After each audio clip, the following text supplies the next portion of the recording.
Next up is our listening kit section. When you visit this section, you will first see the different kits on the left side. Each one is numbered in correlation with the grade the original product was targeted towards. This specifically refers to the associated materials for the songs, not the songs themselves, as the pieces are appropriate for any age.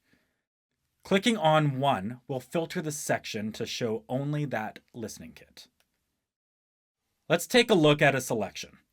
On the page, you will see at the top the extra details for the piece. A few are displayed, and you can click the extra details button to view them all. Right below that is the content for the song. A video or a concept slide will be displayed, and the different videos or concept options are linked below the currently displayed one. The options here will vary from piece to piece. Some commonly seen videos include listening logs, play-alongs, cup games, and ribbon or plate demos. Many also include a short biography on the composer of the piece. Underneath the video options, you will see the supporting resources for the piece. This is where you will find any printable resources for the song and any interactives or related links.